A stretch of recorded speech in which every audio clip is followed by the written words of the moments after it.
Alô, alô, amigos da Associação Brasileira de Marketing e Negócios, aqui é Mário Divo, mais uma vez apresentando neste videocast uma pessoa que tem uma relação conosco, não só de amizade, como também de parceria. O Carlos Andrade, CEO da Lidera, é nosso convidado.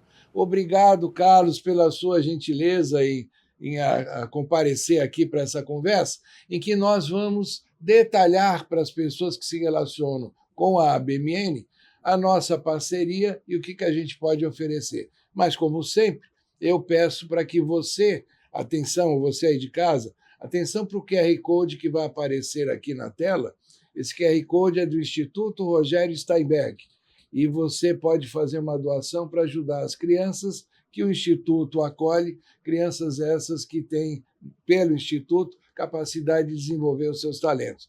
Vamos lá, ajude o Instituto. E a gente volta, então, aqui para a nossa conversa com Carlos Andrade. Carlos, por favor, gostaria que você se apresentasse a Lidera, para a gente mostrar, então, para todo mundo como é que vai funcionar a nossa parceria. Maravilha, é sempre um prazer, Mário, estar conversando com você e estar aqui podendo contribuir com o programa aí, falar um pouco mais dos assuntos que nos apaixonam, né? Os assuntos que fazem movimento a nossa carreira e fazem com que a gente consiga ter a nossa realização profissional. Eu já tenho aí uns 40 anos de carreira, né? Comecei em 1985, pensando bem agora, faz bastante tempo. Trabalhei muito tempo em várias áreas, né? No início da minha carreira, desde o chão de fábrica, engenharia, vendas. Tive a oportunidade de passar em muitas áreas. Trabalhei mais ou menos uns 20 anos como gestor de áreas e de empresas, né? Sendo diretor de algumas empresas multinacionais, até abrir a minha própria empresa, trabalhando aí com consultoria, mentoria, já há mais ou menos uns 15 anos. Né? A Lidera Assessments tem 13 anos, foi uma empresa que a gente criou justamente para suprir a nossa necessidade de informações e dados para desenvolver o nosso trabalho. Nós necessitávamos de informações precisas, informações confiáveis, com uma certa profundidade, sobre um espectro que eu diria mais complexo e normalmente subjetivo, né? A parte de competências pessoais, a parte voltada ao desenvolvimento das pessoas, né? Das lideranças, e a gente sentiu falta de ter um produto robusto aqui no Brasil e fomos buscar parcerias e buscar produtos fora do Brasil para ter o que a gente precisava na época, né? Fizemos uma parceria muito interessante com a Spectrum Assessments dos Estados Unidos, uma empresa que tem uma base muito sólida, tanto de clientes quanto de desenvolvedores, né? Como o David Mefford e o Jim, são pessoas que muito conhecidas no mercado, na área de axiologia, na área de psicologia, na área de comportamentos, e tem um trabalho muito bacana e que a Lidera trouxe para o Brasil, representa aqui oficialmente no Brasil a Spectrum Assessment, né? Então a Lidera Assessment já há 13 anos, fazendo um trabalho muito bacana, né? Com qualidade e confiabilidade. Então, estamos voltados tanto ao desenvolvimento das pessoas, quanto nas ferramentas para a gente ter informação para fazer um bom trabalho. Esse é o meu foco atual. Só para esclarecer, Carlos, para muita gente que está nos acompanhando, a expressão assessment, ela, no nosso caso, aqui na nossa conversa, ela está direcionada diretamente a avaliar questões ligadas a perfil de pessoas, né? Não só comportamento, mas também de outras questões, como motivação, como competência. Então, a gente pode entender que essa sua relação com a Spectrum Assessment americana é no sentido de trazer para o Brasil, e você trazendo, então, através da Lidera, trazer este material, esse conteúdo, essa metodologia para poder entender como é que as pessoas vão se comportar em diferentes momentos. É isso? Sim, basicamente sim, Mário, você tem razão. A palavra assessment, né, é uma palavra que é avaliação, muitos gostam de chamar de teste, a gente prefere chamar de avaliação, né, porque teste sempre parece que você vai ter uma nota, que você vai passar ou vai reprovar. Então, assessment são avaliações. Quando a gente fala de perfil de personalidade, de parte humana, a gente tem vários aspectos, como você mencionou. Tem as preferências comportamentais, o nível de estresse, adaptabilidade, motivadores, filtros mentais, nível de inteligência emocional, social e positiva. Então, tem uma série de características que definem, né, que ajudam a gente a fechar um perfil mais ajustado de uma pessoa, de uma coisa tão complexa quanto o ser humano, né? Jamais a gente vai imaginar que vai ter tudo, nem que vai ser 100% certo, mas quanto mais informação e mais confiabilidade a gente tem em cima dos dados, melhor a gente consegue trabalhar. Eu costumo dizer, Mário, que sem informação não tem gestão. É uma coisa que todos sabem. E agora, outra coisa, pior do que não ter informação é ter uma informação errada, de qualidade baixa, que vai levar você numa direção completamente errada. Então, essa foi a necessidade da busca por essas ferramentas todas.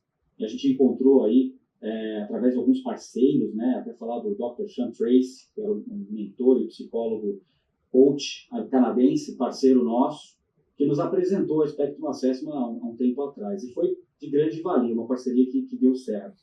E sim, você está correto. Agora, em todos esses aspectos. Agora, deixa aqui, até para a gente entender direito, o assessment do qual a gente está comentando agora, ele é voltado para as questões, e esse é o esclarecimento importante, para as questões de desenvolvimento das pessoas, no sentido, digamos, pessoal, profissional, mas até que ponto ele é ou não é aplicado, no teu caso, para as questões de terapia. Eu estou querendo diferenciar o uso do assessment para fins terapêuticos ou o uso do assessment para outros fins que são de desenvolvimento da pessoa ou até mesmo no aspecto profissional. Dá para você localizar esse teu trabalho? Sim. Olha, as avaliações que a gente usa, os assessments que a gente usa, eles não são aprovados pelo Conselho Regional de Psicologia. Então, não é para você usar em nenhum tipo de terapia que o psicólogo vá usar.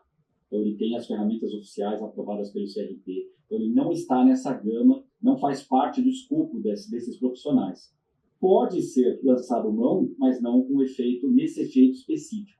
Nós os utilizamos profissionalmente para entender preferências, motivadores, com um fundo profissional, desenvolvimento da carreira, melhora do desempenho. Lógico que essas avaliações podem apresentar algumas indicações que nos levam a aconselhar a pessoa a procurar um profissional específico, para uma terapia, um psicólogo, para fazer isso. Mas ele não tem essa função, ele não tem essa aprovação, não tem esse destino. A utilização dele é específica para o meio profissional, no desenvolvimento da pessoa, no trabalho, nas questões dela mais práticas do trabalho. Não é um teste psicológico para trabalhar com a pessoa, com a personalidade da pessoa no fundo psicológico. Agora, eu li um material que você publicou de que você tem avaliações. Então, ao invés de falar em assessments, vamos falar em avaliações. Você tem avaliações que são direcionadas para o indivíduo e tem estudos, avaliações que são direcionadas para times, para equipes. Exato. Como é que funciona essa diferença? Ou seja, se eu como uma empresa, obviamente que eu sou do RH, eu posso contratar a aplicação de um assessment no momento de seleção de alguma pessoa e ter mais informações sobre aquela pessoa, aquele profissional que se candidata a um cargo. Mas eu também já posso ter uma equipe trabalhando, uma equipe que está ali numa atividade, e eu gostaria de entender como é que funciona a sinergia do grupo. Então, existem essas diferenças e você trabalha com essas diferenças? Sim, existem avaliações que são individuais, né, e existem pesquisas que são coletivas, né, com uma certa avaliação do grupo funcionando, algumas delas.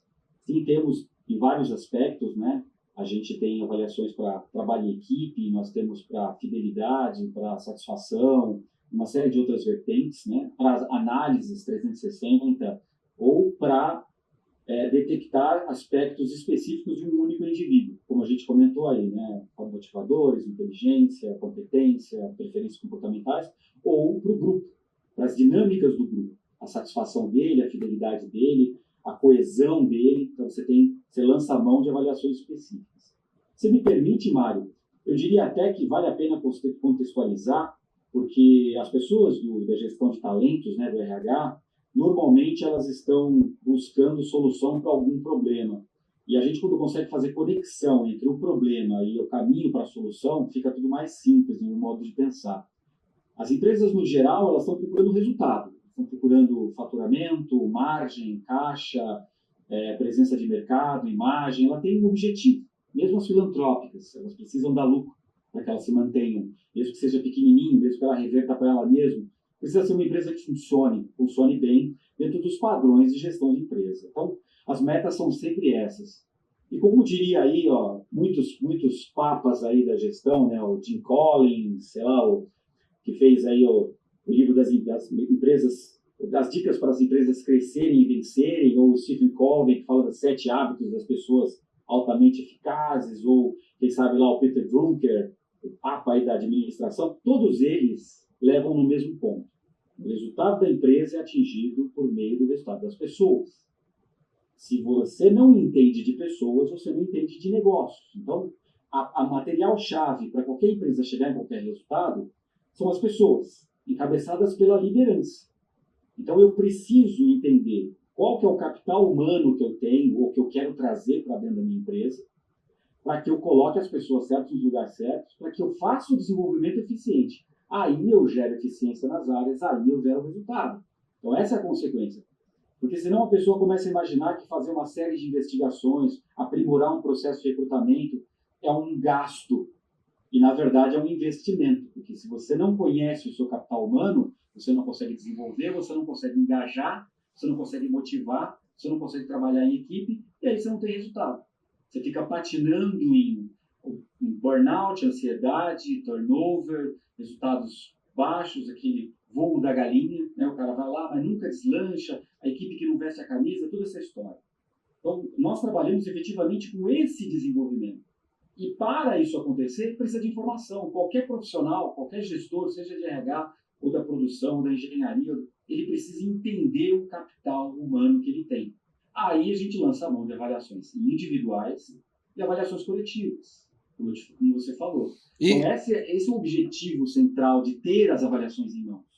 Eu concordo, entendo e concordo plenamente com isso que você falou. E eu queria, então, agregar agora uma pergunta dentro desse contexto que você descreveu. Nós vivemos hoje uma mudança em relação a tempos passados, em que, por conta da pandemia, começou a haver uma motivação ou até uma necessidade de se trabalhar em home office. Muita gente foi trabalhar em home office. E aquela relação da liderança ou dos gestores com a sua equipe, que era presencial no mesmo ambiente, acabou sendo direcionada para uma outra forma. E esta outra forma distanciou as pessoas, requerendo um novo tipo de abordagem, um novo tipo de entendimento de como essas pessoas iriam se comportar dentro desse foco do objetivo que a empresa quer que a sua equipe como um todo alcance. Então, como é que você, dentro deste material que você dispõe, da metodologia que você dispõe, como é que você tratou essa mudança de ambiente em que era presencial, se tornou em home office e agora está indo para o híbrido? As avaliações elas permitem identificar quem está mais adequado para cá ou para lá, ou que precisa de uma nova abordagem. Me fala a respeito disso, por favor. Bacana, excelente pergunta, viu, Mário? A Lidera ela foi estruturada para ser online, né? A Lidera Assessments. Então, a gente já partiu com ela há muito tempo antes da pandemia em si, estruturando ela para ser 100% online. Até o nosso provedor está nos Estados Unidos, né? Está no Arizona. E aí a gente foi aprimorando outros aspectos da entrega, do desenvolvimento. Então, sim, realizar uma avaliação, realizar uma dessas pesquisas, usar uma dessas ferramentas é 100% online. E tem vários mecanismos para você garantir uma boa confiabilidade e uma boa usabilidade aí do processo todo. Então, ela nasceu assim. A pandemia, para nós aqui no Brasil, que não estávamos tão acostumados a trabalhar em home office, que era, se eu não me engano, era menos de 10% antes da pandemia, em outros países já era 30%, 40%, mas aqui era bem pequeno, os clientes faziam questão de você estar lá pessoalmente, estar lá do lado, fazer tudo do lado, mudou. Teve muitas coisas ruins da pandemia, mas nesse aspecto eu acho que foi interessante porque a gente aprendeu a trabalhar em home office e todo mundo ganha com isso. Trabalho híbrido ou 100% home office tem muitos ganhos. Lógico que se você está frente da pessoa, interagindo com ela, quando a gente vai trocar, vai ler a postura, o olhar, a linguagem corporal, estando presencial é bem melhor. Mas a aplicação das avaliações e utilização de outras ferramentas te permite fazer um bom trabalho 100% remoto. Isso eu vejo assim. E com uma redução significativa de custo, ganho de velocidade, tem uma série de benefícios. Perde-se alguma coisinha? Sim, é fato. Mas eu acho que os benefícios que a gente tem contrários compensam. A velocidade, a abrangência e todas as ferramentas que a gente pode agregar. Então, a gente pode trabalhar hoje em dia, fazendo um desenvolvimento de um gestor, aplicando todas as avaliações ou uma equipe, remotamente. Você pode fazer isso. E reduzir a poucas visitas, a poucas interações pessoais para agregar mais ao processo, mas não que ele tenha que, como dizer, seja uma condição sine qua non. Sem isso não se faz. Se faz, é possível, e hoje o mercado está muito mais aceita melhor esse tipo de coisa pós-pandemia, falando especificamente de Brasil. Então, mas não sei se eu respondi a sua pergunta. Sim, você viu uma parte da questão. A outra é a seguinte: eu tenho uma pessoa que hoje está trabalhando presencialmente, mas por conta de uma decisão, seja na questão da pandemia ou uma decisão gerencial, ela vai trabalhar em home office. Quando ela vai trabalhar em home office, ela, enquanto funcionário, ela conhece o trabalho dela, mas só que ela vai trabalhar em outro ambiente, muitas vezes com uma construção do lado, muitas vezes tendo uma criança em casa. Ou seja, ela tem um exterior dentro do seu ambiente de trabalho bem diferente daquele exterior que a cercava quando era presencial. Como é que a gente pode identificar as competências ou riscos ou necessidade de desenvolvimento desta pessoa para ela fazer o trabalho em home office com melhor qualidade do que simplesmente deixando ela solta e vendo o que dá? Entendi. A questão é o seguinte, mesmo até por presencial, e isso com certeza serve para essa situação que você está colocando, alguém que não está no escritório, você não está vendo, não está observando, lançar a mão das avaliações permite que você consiga olhar a características de personalidade que não são visíveis. Muitas vezes até são desconhecidas pela própria pessoa, a razão que justifica alguns comportamentos. Posso dar o exemplo da avaliação de comportamentos, preferências comportamentais, que mede a adaptabilidade e estresse. A pessoa pode gostar de fazer uma coisa de uma forma, mas está fazendo de uma outra completamente contrária por problemas desse tipo que você mencionou. Isso vai aparecer, essa necessidade de adaptação, até esse nível de estresse dela, por estar vivendo ou se comportando ou sofrendo alguma coisa nesse aspecto. Uma avaliação de motivadores permite que você enxergue qual seria o campo que essa pessoa vai trabalhar com mais facilidade, como ela gosta de receber e enviar informações agregadas junto de comportamentos. Numa avaliação de axiologia, você entende a clareza que ela tem sobre 68 competências, mas mais importante, você vê os vieses de comportamento, se eles são positivos, se eles são negativos, se eles são de afastamento, se eles são de aproximação, se ela entende que a carreira dela está indo bem, se ela está insegura com relação ao que ela faz, se ela está insegura com relação ao que ela entrega, se ela está se sentindo sobrecarregada, se ela está sentindo que ela não é ouvida. A avaliação de axiologia traz essas coisas para você avançar numa discussão posterior com essa pessoa, mas sai todos esses indicadores. Nível de inteligência emocional, se ela se sente baixa autoestima, baixa autoconfiança, características que vão dar alarmes para você entender, essa pessoa não está bem, eu preciso avançar. Nada vai tirar a conversa e a interação humana, são ferramentas que vão te facilitar esse processo.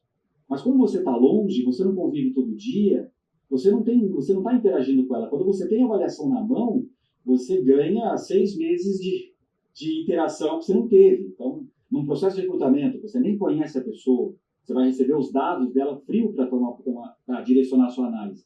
Então, quando você vai conversar com ela, você tem uma série de itens, uma série de insights que você vai retificar ou ratificar numa conversa, que você vai usar no desenvolvimento.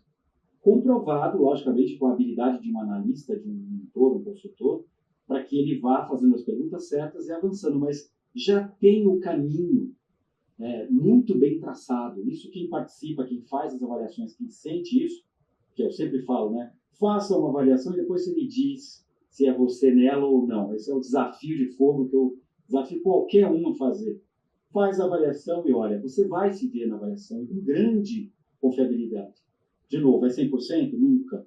Mas que ela vai te trazer uma série de insights combinados para te facilitar entender se a pessoa está sofrendo, se não está, se ela está próxima de um burnout ou não, se ela está satisfeita, se ela está engajada, desengajada. Você sim tem ferramentas muito poderosas, eu diria, assustadoramente confiáveis. Você faz a avaliação e fala, nossa, saiu tudo isso daquele questionário que eu respondi?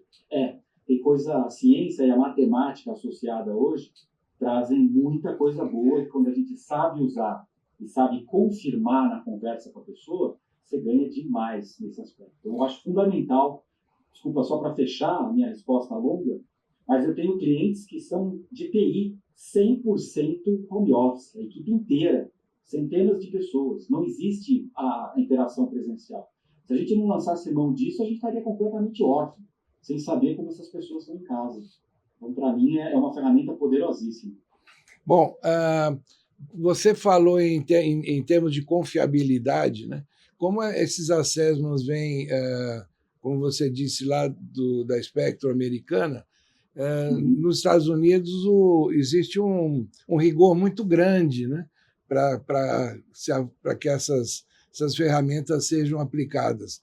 E no caso de você, existe algum indicador, algum índice de qualidade de resultado que vocês têm lá desse material americano?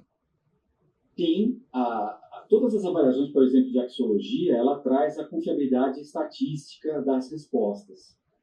E para quem gosta um pouquinho de estatística, que eu sei que é o seu caso, Mário, precisa ficar ali entre 0,7 e 0,9 para que ela não seja nem tendenciosa, nem tenha problemas de distorções. Então, todas elas, quando você recebe o relatório, você vê se houve uma distorção.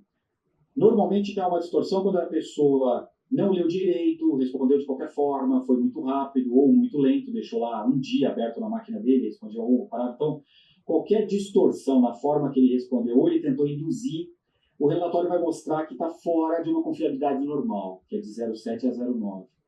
Pessoas normais vão ficar entre 0,8 e 0,9.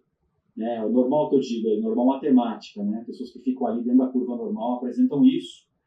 E isso é um indicador interessante. O Brasil não conta com uma legislação exigindo números mínimos e máximos, nem para a validade de conteúdo percentual, nem para a confiabilidade dentro dessa escala de 0 a 1. Então, a gente não tem números precisos que passam num mercado maduro como americano, alemão, europeu no geral. Passaria se houvesse uma legislação brasileira vigente, mas aqui no Brasil, infelizmente, nós não temos isso. Né? O que permite que qualquer tipo de avaliação seja vendido no Brasil. Uma planilha de Excel está valendo como uma avaliação no Brasil. Isso é muito perigoso, né? Porque se eu vou fazer um exame de sangue e diz lá que eu sou diabético, o médico vai me tratar de diabetes, né? E se isso não tem nada a ver, eu estou realmente indo no caminho errado. É o que eu falei. Pior do que não ter uma informação é ter ela errada. Então, a gente, independente das legislações brasileiras não exigirem, a gente precisa ter dados que a gente confie. Então, foi buscar em um país que exige e que lá dá processo. Estamos discutindo hoje, fazendo uma vírgula, sobre a aplicação da inteligência artificial nas análises. Então, hoje é um cuidado gigantesco, porque qualquer coisa dá um processo nos Estados Unidos. Se você fizer que foi a inteligência artificial que fez a análise, você usou ela para contratar ou demitir ou tomar qualquer decisão e for comprovadamente errada, vai responder por um processo. Isso no Brasil está muito longe, mas essas são as discussões que a gente está tendo com empresas americanas. Essa questão de legal, é bacana, é joia, mas eu não posso preterir uma pessoa, demitir ou fazer qualquer coisa com base em uma análise errada. Então, nós temos muito essa preocupação, essa análise feita, esse cuidado, e esses números estão baseados nessa legislação norte-americana, das nossas avaliações com essa base. Só que, de novo, né, as empresas sérias no Brasil se preocupam com isso.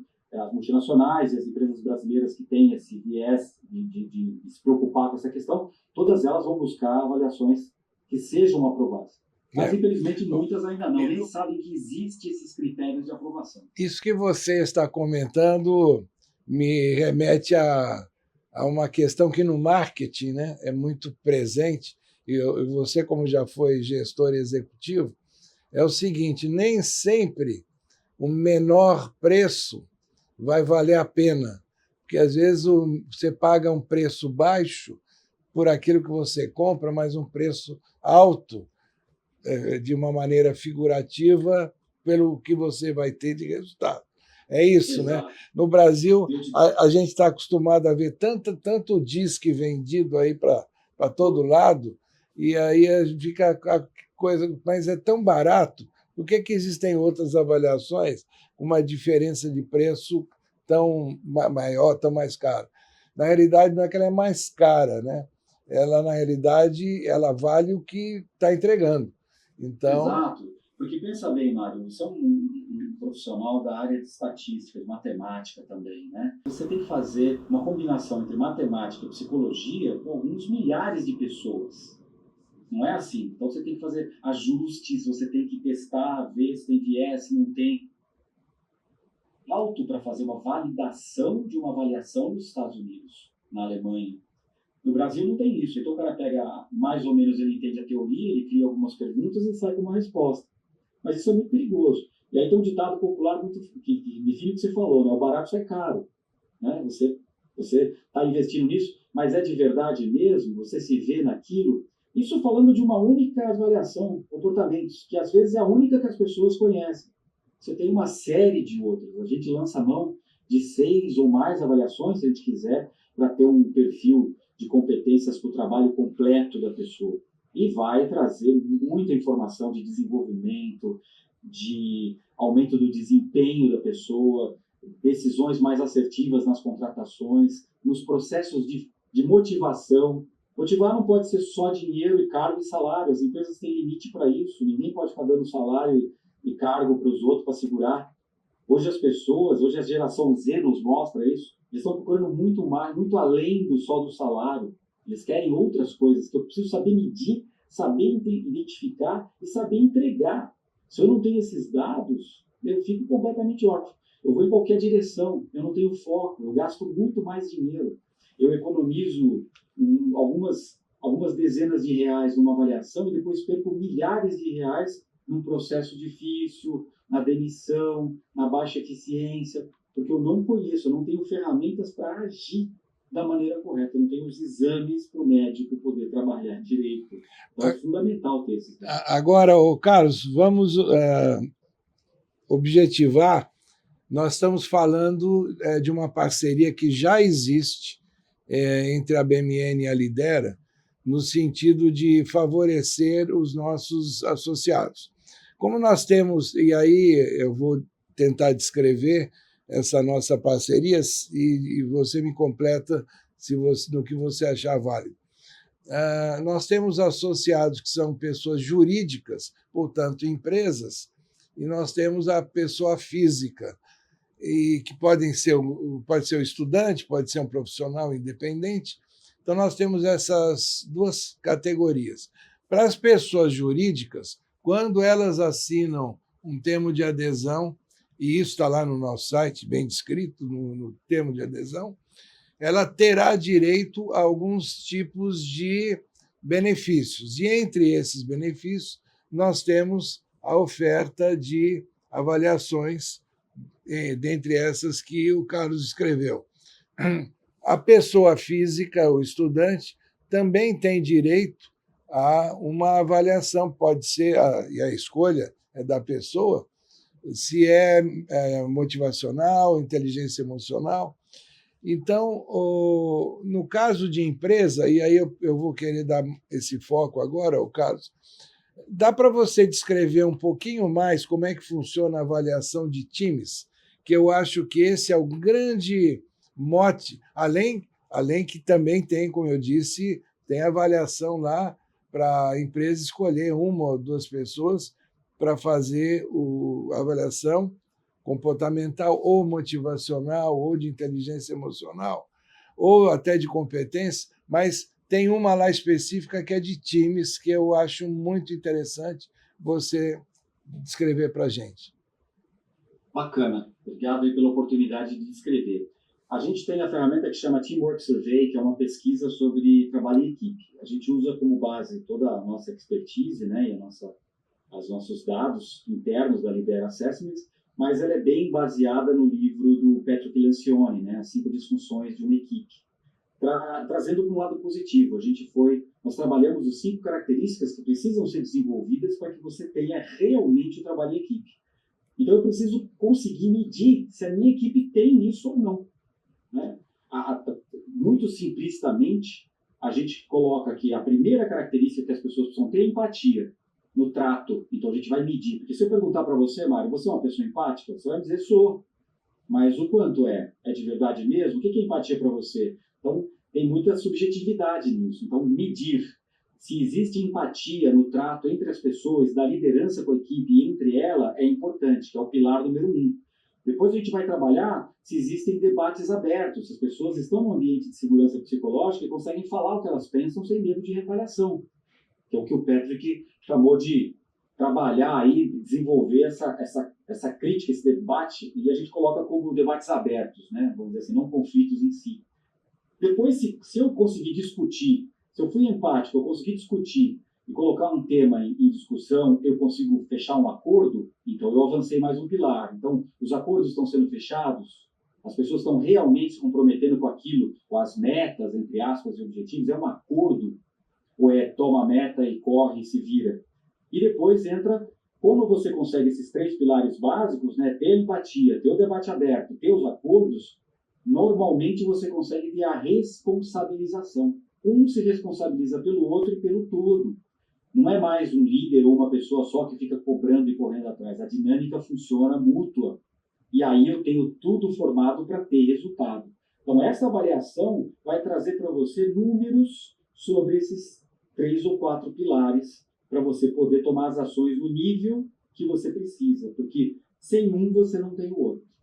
Sem um degrau, você não sobe o outro plenamente. Então, você precisa, para agir com foco e eficiência, você precisa medir como você se comporta nesses 5 estágios do trabalho em equipe. E aí, tanto faz o tamanho da equipe ou tem alguma limitação? Não, tanto faz o tamanho da equipe, porque a gente lança demografias, né? Você pode separar por áreas, pode dizer se a pessoa é um líder ou não. Ou depois, quando a gente for tabular os resultados, a gente filtra. Mas a pessoa, quando responde, a equipe, quando responde, ela vai responder: você é de qual área?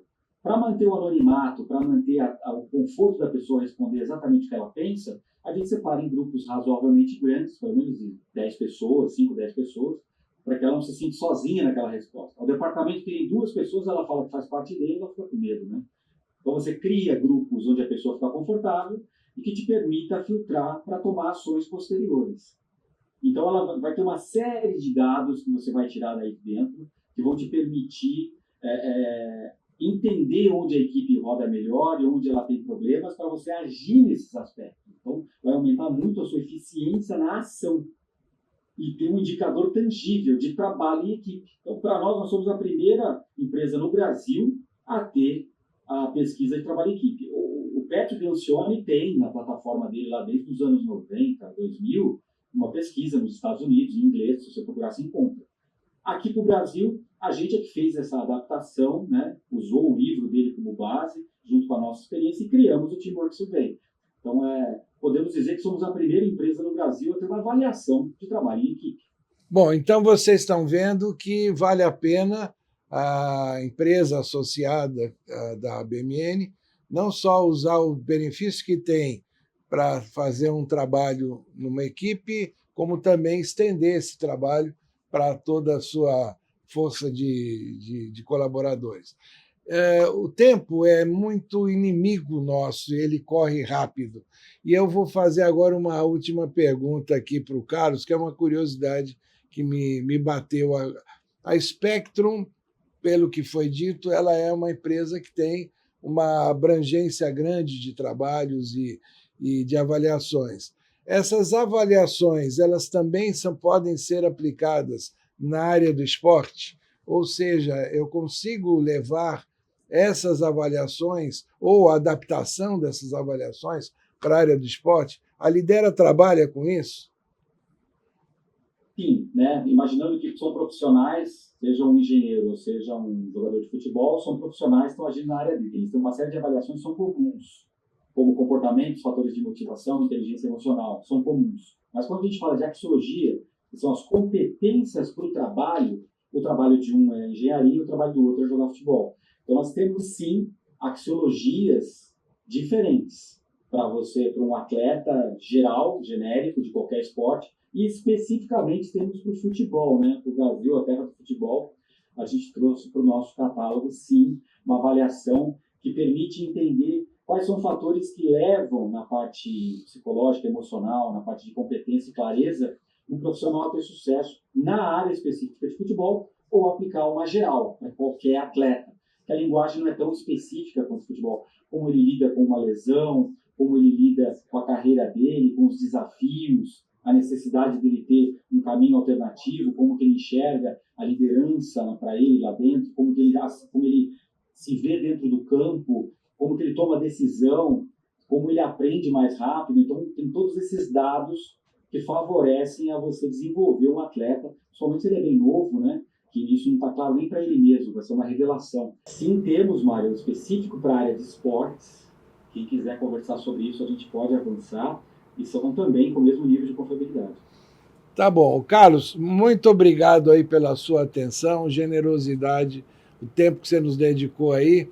Eu espero que essa nossa parceria, que, como eu disse, né, ela já existe há algum tempo, que ela cresça bastante e que, com todas essas informações, o nosso público, além dos associados também, aqueles que nos acompanham, possam fazer uso dessas possibilidades voltadas para o desenvolvimento humano, profissional, pessoal, e agora a gente está sabendo também até no esporte. Muito obrigado, agradeço, deixo para você encerrar nossa conversa. Muito obrigado a você, Mário, um prazer enorme, nossos papos são realmente muito bons, o tempo voou, e é um prazer poder estar trabalhando com você e poder ajudar nessa parte de desenvolvimento humano. Conta sempre com a gente. Muito obrigado. Tá, um abraço. Tchau, tchau, um abraço.